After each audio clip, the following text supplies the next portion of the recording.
I love the start of that video there. All people on earth will be blessed because of you. It is really an amazing word that God gave first to Abraham, but gives to us as the church today, that all people of the earth are going to be blessed because of Christ's people, because of his church. And I love that concept. I read an article this week from June of 2011, and so maybe the data's a little bit off, but it says that back then the number of millionaire households in the world grew from 2010 to 2011 by 12.2% to 12.5 million millionaire households.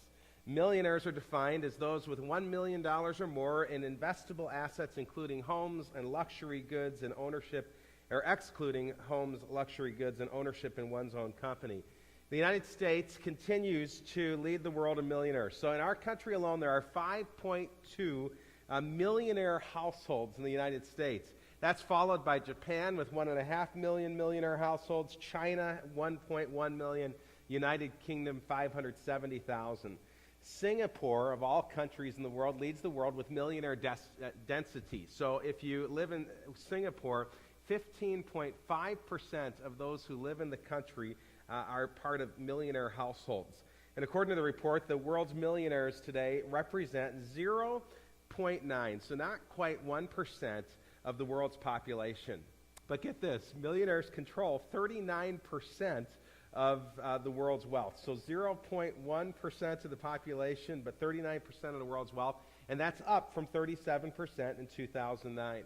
Those with $5 million or more who represent 0.1%, so we've gone from 0.9% to 0.1%, control 22% of the world's wealth, up from 20% in 2009. The article says that millionaires control 29% of North America's wealth, while millionaires control 38% of the wealth in the Middle East and Africa. And the most current data supports a trend that has been demonstrably visible for years, and that is the rise of the global winner-take-all economy. Listen, I believe that God's okay with people being millionaires. In fact, God has blessed many people in incredible ways so that they can be a blessing to others. But, he never intended those whom he has blessed to hoard all of that wealth for themselves. When we look at global wealth, the evangelical church has been blessed by God in ways that almost look unfair. We have been given so much by the Lord. God has blessed most of us in this room, we would say, with more than any of us deserve. And while many of us deal with those desires to acquire and sometimes deal with jealousy and sometimes wish that we had a little bit more, in fact, on many weeks here I've said, if you could be blessed with a little bit more this year, would you want to? And almost every one of us, including your pastor, raises his hands on those types of things. But I believe that God has blessed us greatly, and he's done it because he wants his church to be the number one instrument of blessing on planet Earth. And it's always been that way. So each week in this series, I've asked you, how many of you consider yourself blessed? I'm going to do it one more time. Okay, how many of you consider yourselves blessed today? Almost all of you. Okay, how many of you would say you're exceedingly blessed when compared to the rest of the world? Okay, we are, yes, exceedingly blessed people. We looked at last week the statistic that said that today in the world, almost half the people that live on planet Earth live on less than $1,000 a year in annual income. That blows me away. So yes, we've been exceedingly blessed, at least financially, in our nation, and he's blessed us more than we deserve. I want to look at a verse in Proverbs 22:9 today, and the verse says this from the New King James Version: "He who has a generous eye will be blessed, for he gives of his bread to the poor." Look at the beginning of that verse. He who has a generous eye will be blessed. I wonder if that's a description of us this morning. Some of you this morning, we could say, have an eye for talent. Maybe you're a coach, and you coach a hockey team, and you have an eye for who the best person on that team is going to be, and where to place that person, and how to get the most out of their talent. Or maybe today, you're somebody that has an eye for fashion. And when you leave the house, you are so put together that others continually say to you, I don't know how you do what you do, but you just look fantastic. And you always look marvelous. You have such an eye for talent. Some of you have an eye for food. You're this foodie who, when people want to know where to go out to eat, no matter what city they're going to go visit in America or the world, you've been there and you can tell them exactly where to go to eat.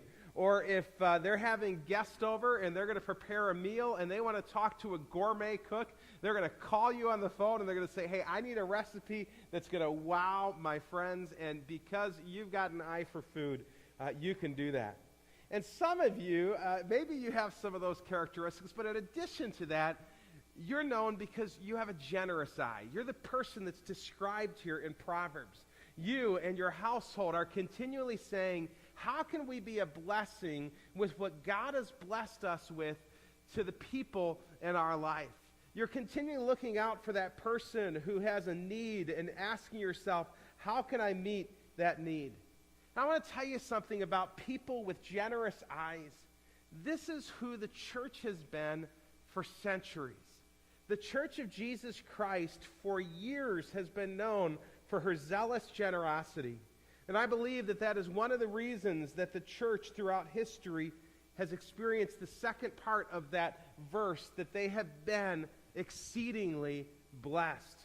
In his 2004 book, How Christianity Changed the World, Alvin Schmidt tells the story of how the Church of Jesus Christ has been used throughout the centuries as an instrument of blessing, to be what that video shared at the beginning, to be the institution through which all peoples of the world will be blessed. And I even hesitate to use that word institution, because really the church is people. And so we are the people through whom all other peoples of the world will be blessed. In his book, he talks about the fact that one of the first areas of the world that the church changed was society's treatment of women. For years and years and years, almost every society had oppressed women. Christianity, in its earliest form elevated women in ways that women had never been elevated before. The church's teaching on sexual morality began to change the way that women were treated.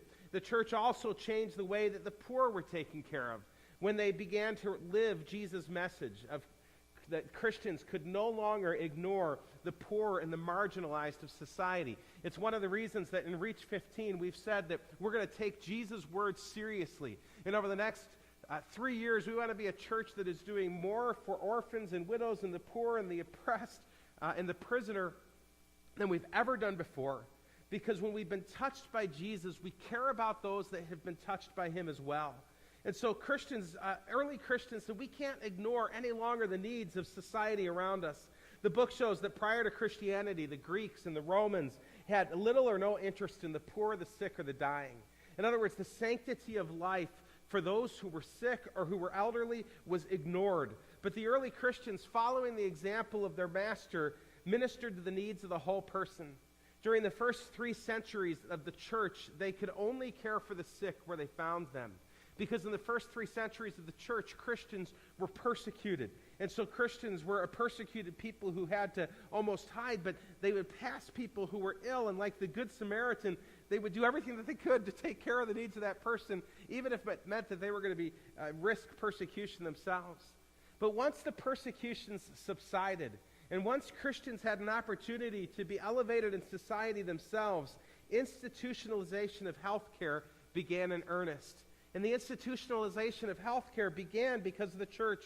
For example, at the first ecumenical council in Nicaea in the year 325, bishops helped establish hospices in every city that had a cathedral.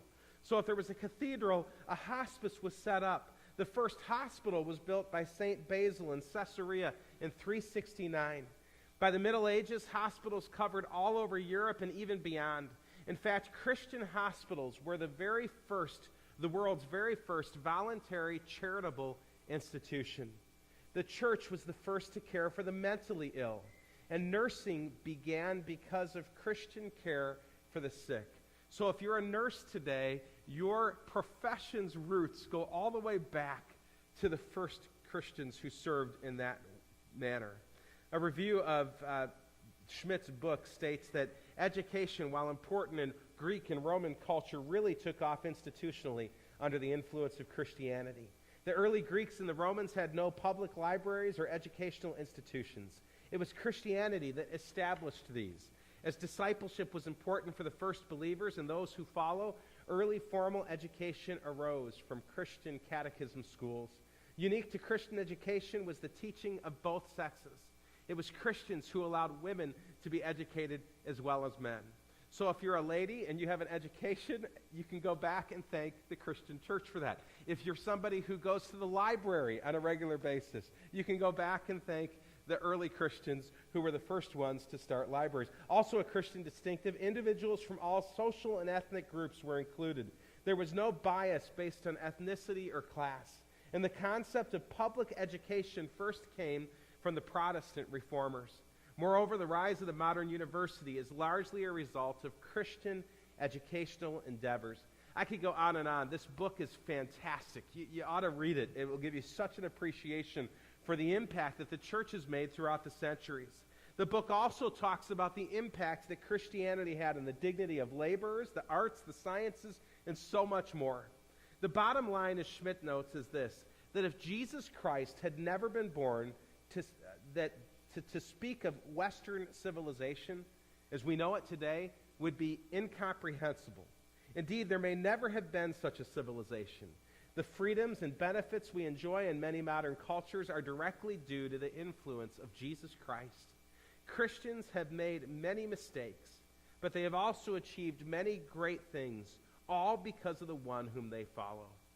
Listen, Christianity changed the world because of love and because of generosity, and because they were able to say, God, you have blessed us with so much. Now use us to be a blessing in the world around us. 2 weeks ago, we looked at Luke chapter 6, verse 38.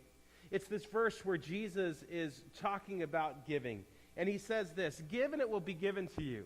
Good measure, pressed down, shaken together, running over, will be put into your lap.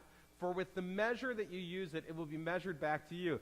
And if you recall, a couple weeks ago we said it's talking about this agrarian society, and people who heard Jesus' words would have understood that there were people who would go into the grain fields, and the masters, after the laborers would leave with their baskets 3/4 of the way full because they didn't want it to be too heavy, who would go to the fields and who would be told by the master of the field, hey, you can take what's left over.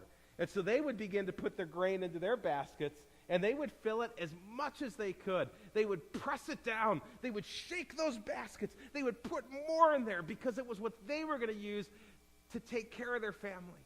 And they would do it till it was almost running over. They didn't care how much it weighed. They'd find somebody else to help them carry it because it was this blessing that was given to them from the master of those fields. And Jesus is saying, that's what God wants to do to you. He wants you to experience that kind of blessing in your life.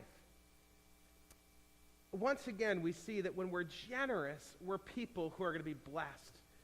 The verse doesn't mean that you're necessarily going to be monetarily blessed when you give. In fact, what it says is that we're going to receive the blessings of God in our lives. Craig Rochelle says, here's the bottom line. Our spiritual enemy, Satan, cannot stop the blessings of God.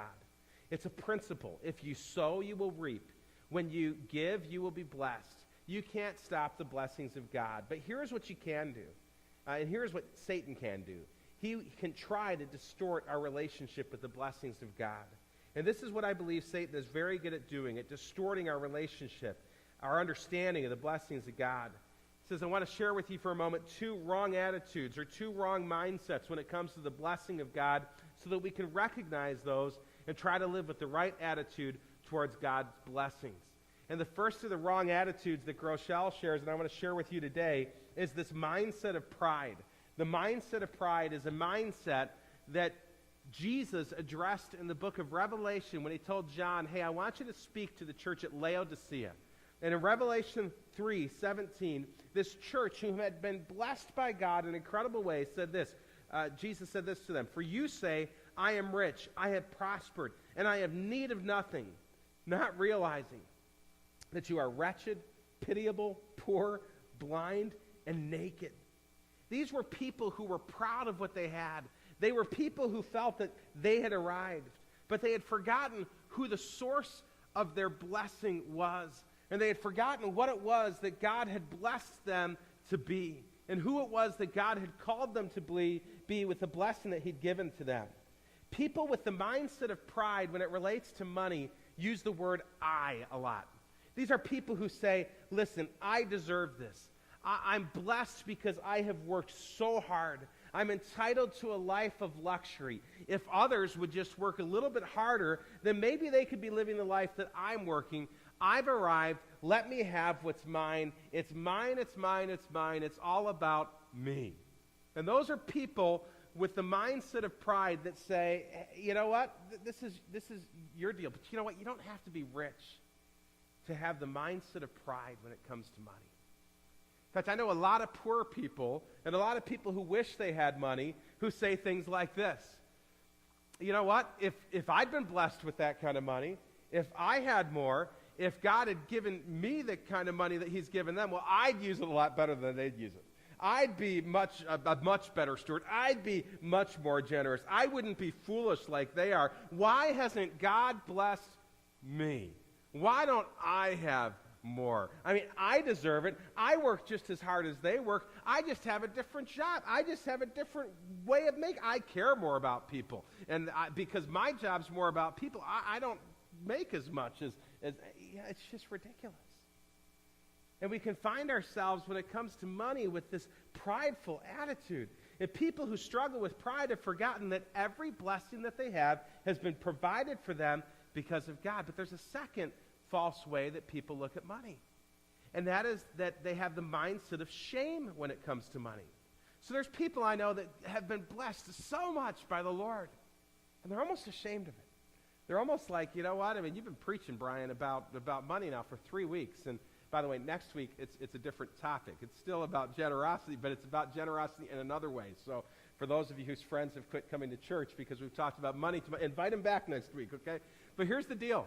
Some of you have the mindset of shame. It's something that is demonstrated in the book of Genesis. In Genesis 32, 9 and 10, and Jacob said, "O God, my father, of my father Abraham, and God of my father Isaac, O Lord, who said to me, return to your country and to your kindred that I may do you good.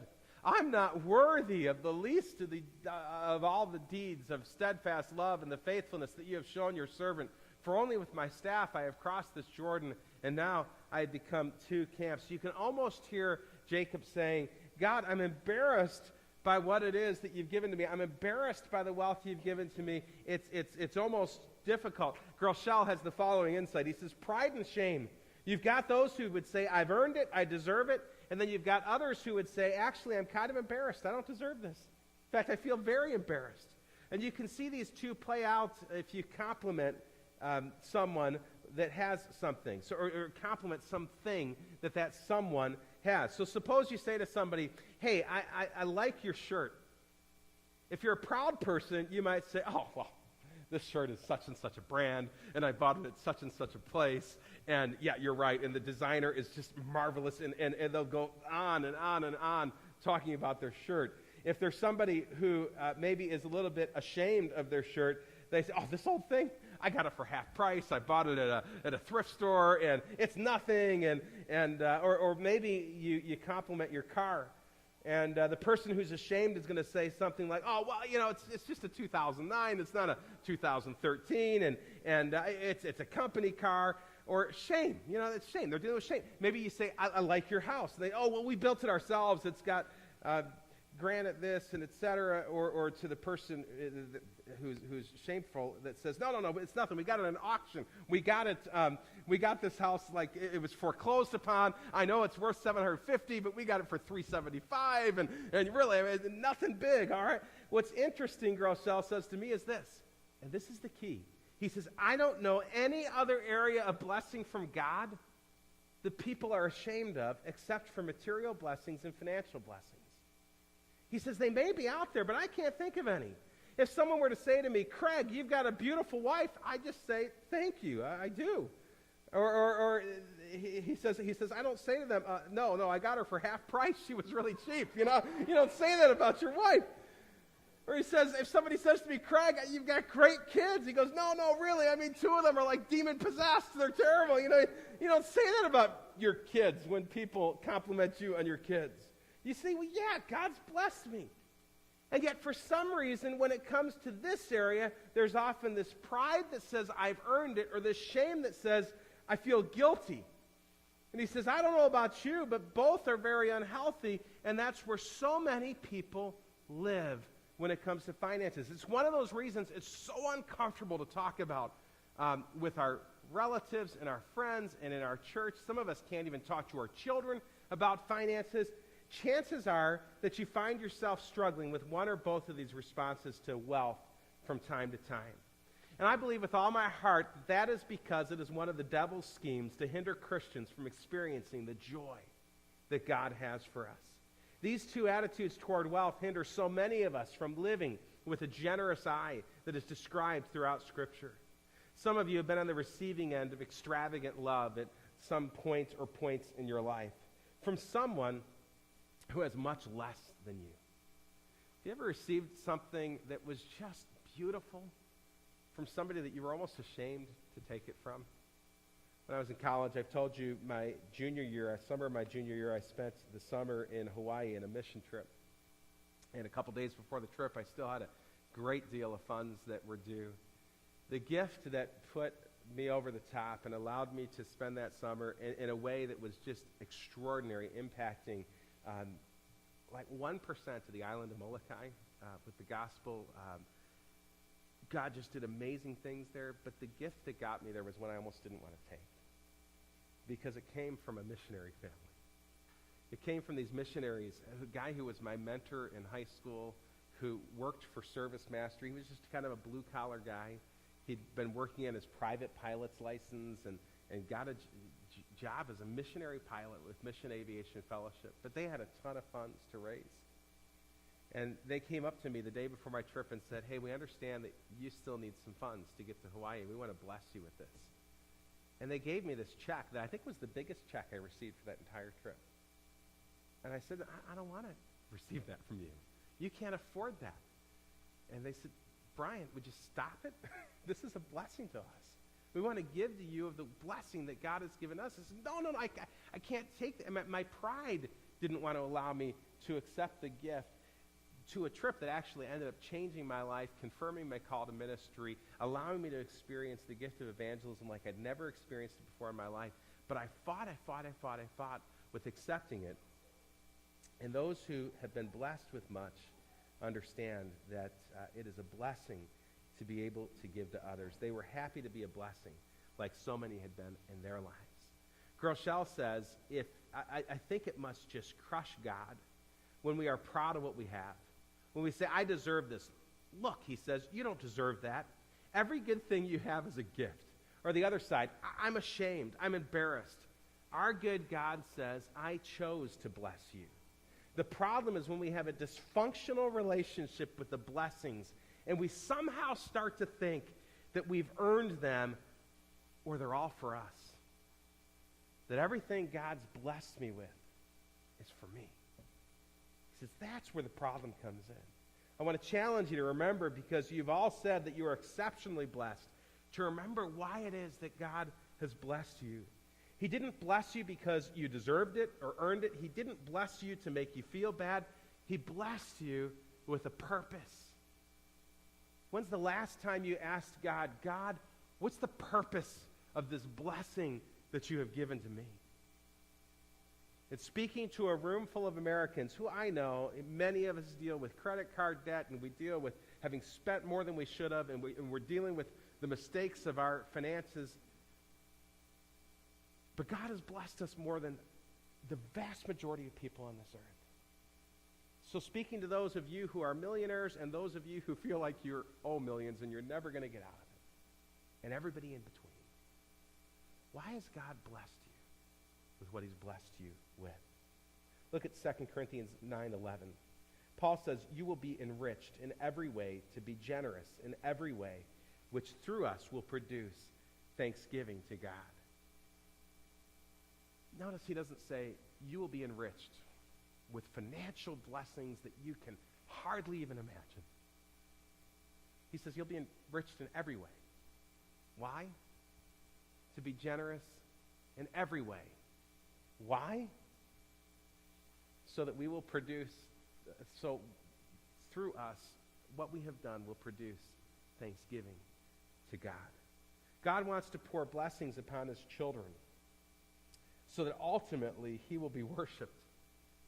God wants to give blessings to his children so that we will be generous with what we have, so that others will come to know him. It's something that God challenged Abraham with, that verse at the beginning in Genesis 12, 2 and 3. The little thing you saw in the video, that wasn't just a cute little videographer's saying. It was what God said to Abraham. And I will make you a great nation. And I will bless and I will bless you and make your name great so that you will be a blessing. I will bless those who bless you, and him who dishonors you I will curse. And in you all the families of the earth shall be blessed. Can you imagine having that said about you? Can you imagine God having a conversation with you and saying, fill your name in there. All the families of earth are going to be blessed because of you. It was a promise that he gave to Abraham, an Old Testament promise. Abraham, you're going to be a great nation, a promise that would happen through the Jewish people.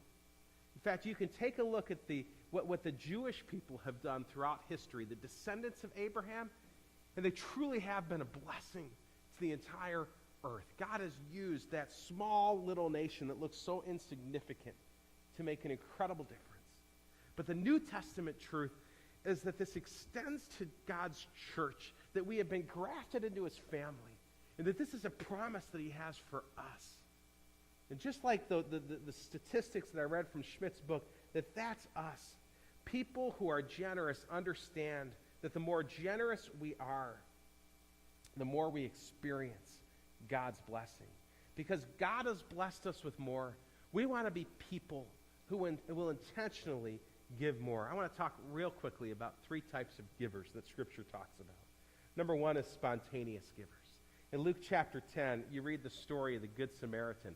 And it's the story of spontaneous giving.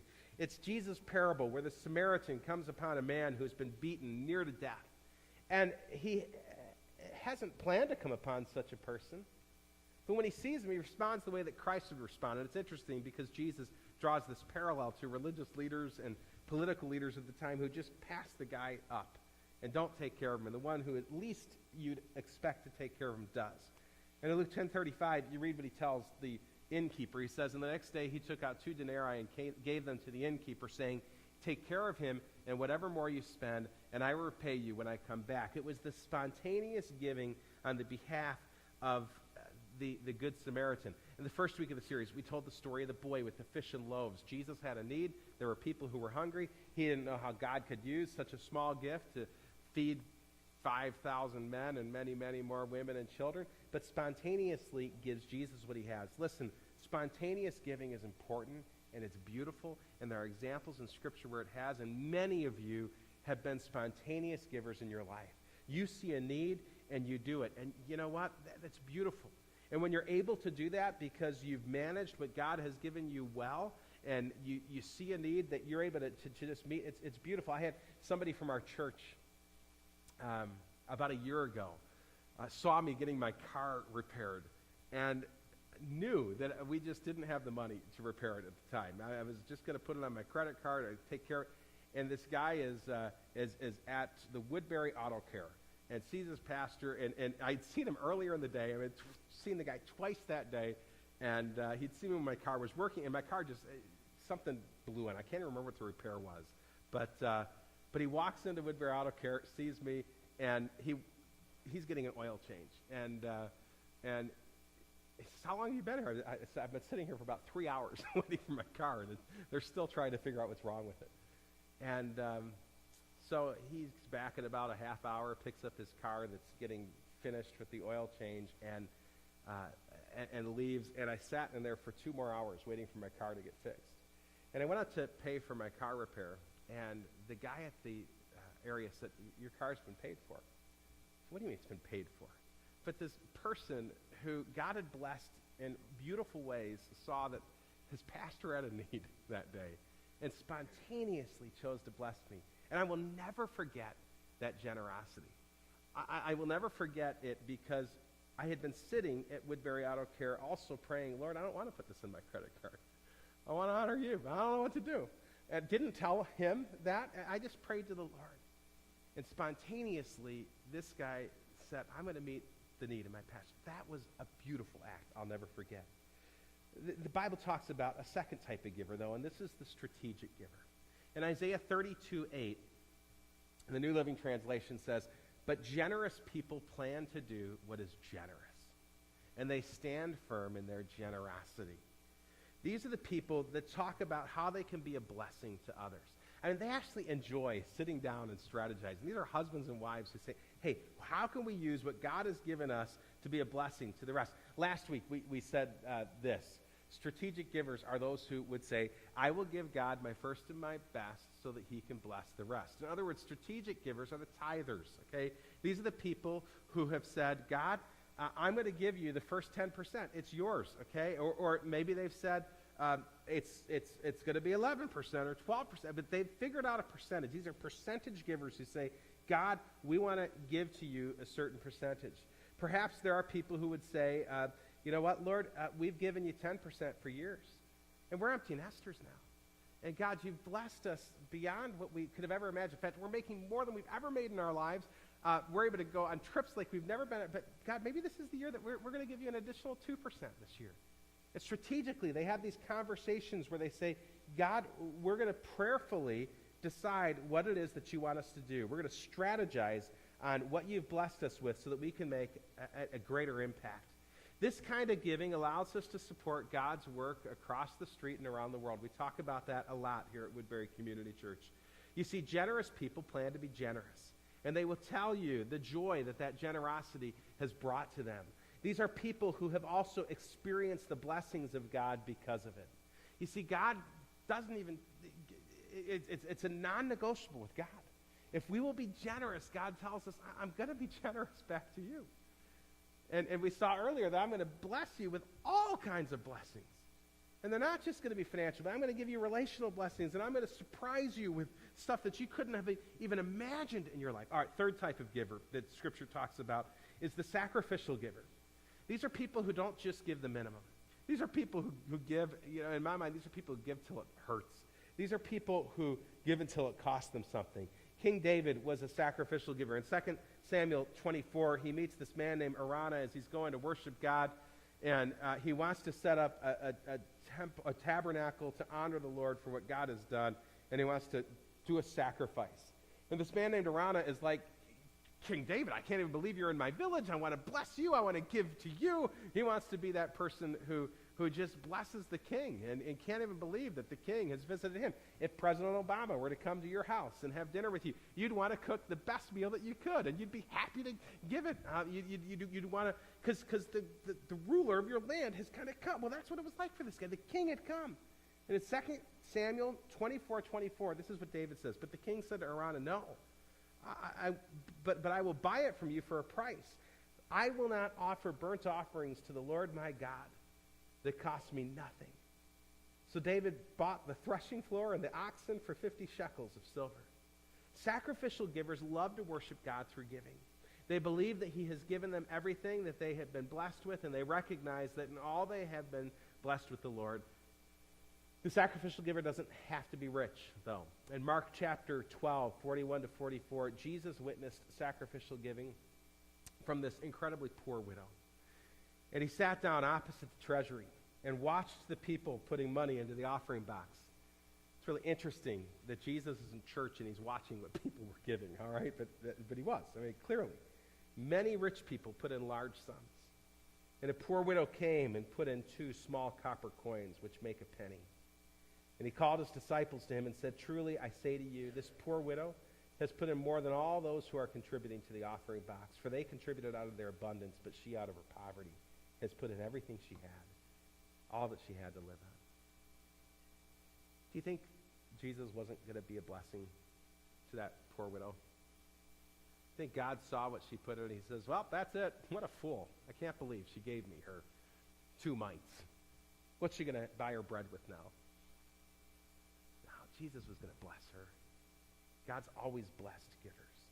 I love what Groeschel says about this. He says it's sacrificial giving. You see, a lot of times people say, well, we don't really have much to live. No, he says. You've always got something to give. You've always have something to give. And when you have even less, that's when sometimes you can make the biggest sacrifice. I've watched as my wife, who is a much more faithful giver than me, has given out of the little that God has blessed her with. And given till it hurts. And it's been this beautiful, beautiful thing for me. I was blown away this week when reading Groeschel's sermon on this. He said that he and his wife Amy, early on in their marriage, adopted the principles of Dave Ramsey, who has written the curriculum that many of you have done before on finances. And he and his wife followed what Dave Ramsey says. Dave says, live today like no one else so that one day you can live like no one else. And so for the first 10 years of their marriage, he says, we didn't buy a new piece of clothing. We didn't own a new article of clothing. So we'd go to the thrift stores, we'd buy these clothes, because he says we were determined to live debt-free. But he says we kind of tweaked Dave Ramsey's saying. He said we didn't want to live today like no one else so that one day we could live like no one else. He says we wanted to live today like no one else so that one day we could give like no one else. So this dude's a pastor, all right? And he's sharing in his message. And he says, today my wife and I are able to live on 50% of what we have. And we give the other 50% away. That blows me away. Your pastor's nowhere near that. But you know what? I'd love to be there someday. Love to be somebody that I could say, God, use what you've given to me. Groeschel was told by Brian Houston, who pastors Hillsong Church in Australia, that the church that Groeschel pastors is the most generous church in the world because they follow their pastor's example. From the very beginning, they've given away everything they produce. And so many of you use the YouVersion Bibles on your phones. Their church produces that. Their church doesn't get anything for that. It's totally free. And they've got a staff of 3 or 4 people that run that whole division that they pay. And there's no give back to their church. It's just a blessing that they give to the now more than 80 million people around the world who've downloaded the Bible app on their phone. Last year, 45,000 churches used the resources from that church. That's sacrificial giving. All right. I hope you'll resolve to be generous with God's blessed you with. Jim Nygren has a story that he told me a couple years ago. But I said, Jim, I want you to share this story today. So Jim's going to come up and give you just a short faith story on giving. He's not going to cut down anything that he wrote, so don't do it. All right? Don't do it. And then we'll sing. With a good memory. This was a couple years ago, but $4,600. Can you guys just remember that number for a couple minutes? First day in February is a great day for employees of Ameriprise Financial. Around our house, that Friday is known as, Liz and Laura, say it with me, Bonus Day, right. Before I talk about Bonus Day, though, let me give you a little insight to the giving at the Nygren house. Like a lot of people, tithing was something that Liz and I kind of grew into. Taking 10% off the top of our monthly income was a hard thing to do, and like Steve talked about last week, it was a bit of a journey for us too. But after getting there, month after month and year after year, God has blessed us and provided for us what we've needed, and we've seen those provisions, and it's gotten easier and easier to tithe. Anyway, back to Bonus Day. I love Bonus Day. I look forward to Bonus Day.